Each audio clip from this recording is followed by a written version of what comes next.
tonight. You're excited about May 11th on Fox. You're going to put your title on the line at George Mason, Fairfax, Virginia. So it's in your neighborhood. It's the first time really you're fighting this close since you've become a big success. Exactly, man. It's always been a dream of mine, especially become a world champion.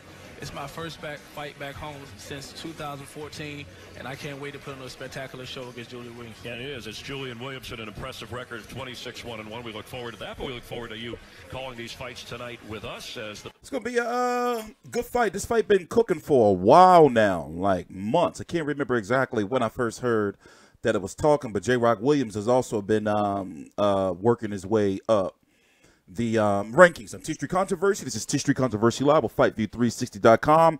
IBF and WBA 154-pound champion. Jarrett Hurd is going to be taking on Julian Williams on, what's that, May the 11th, right? In Virginia on regular free TV Fox over here. And pretty sure it's going to be PBC on ITV over there in the middle of the night for you guys over in the UK. So let's talk about the 154-pound division a little bit just to break down what's going to happen. What's supposed to be happening.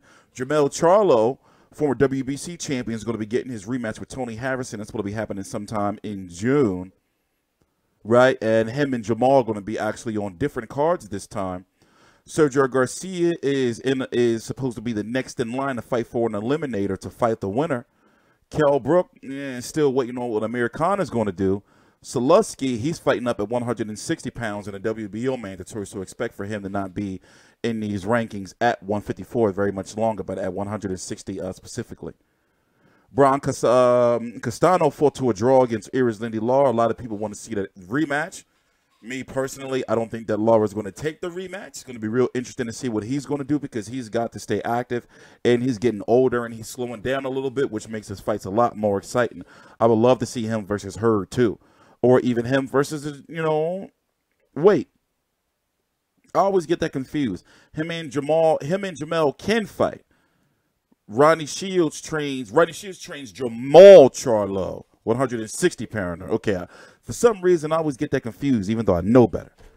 So, Jaime Munguia is taking on Dennis Hogan. I forgot the exact date for that, but they have a media call coming up this Thursday, the 28th. For example, right now it's 8:43 a.m. Eastern Standard Time, Tuesday, March the 26th, 2019.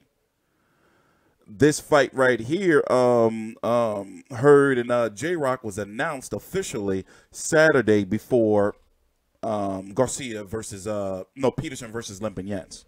They had a press conference.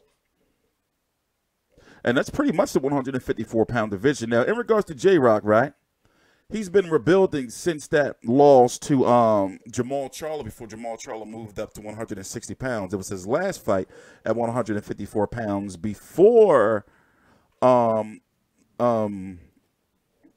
Hurd had fought Tony Harrison for the vacant title after he fought JoJo Dan here in Philly. I was at that fight. Then he went on to fight Austin Trout, and then the big fight with Iris Lindy Lara. Well, a lot of people thought he was going to get outboxed. One of the fights of the year. I was actually really, really sick at this time and couldn't cover the fight.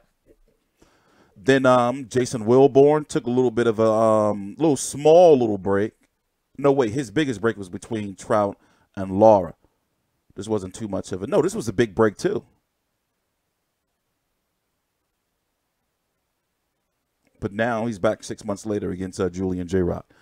And his next fight, hopefully, if everything goes well, like I said, you would see Jamal Charlo versus Tony Harrison in June. And then both of these guys, or the winner of these four between J-Rock, Hurd, Harrison, and Charlo fight in October. No later than that. We should have a 3-belt, champion, right? That makes sense.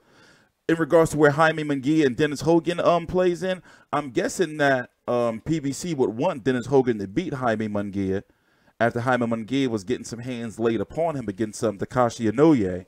He looked like, maybe he just may be a little bit too big for the weight and looking a little sluggish and still a little green. Because they will want to get their hands on that belt for one of their guys to be undisputed, a PBC guy, even though Al Haymon fighters generally don't fight for the WBO title unless they have to, because the WBO are kind of in cahoots with like Bob Bim and Frank Warren, and then a lot of Golden Boy fighters fight for that belt too. And the president, Paco Real, tried to rat out Al Heyman for the Muhammad Ali Act years ago when they were upset that Peter Quillen dropped his belt because Al Heyman told him to. You know. But I'm looking forward to the fight. And like I said, in a perfect world, we would see at least a 3-belt champion by the end of this year. You know, and then they figure out what they're going to do with the WBO and try to go after that, you know, next year. Because right now, like, it's there. You know? They have all the belts. Even they have access to Brian Castellano. If he's not a PBC fighter, I'm sure they're probably going to pick up an option on him. Also, this undercard, right? If I'm correct, you're going to have the return of Matvey Korobov, right? Matvey Korobov. Remember, he had that controversial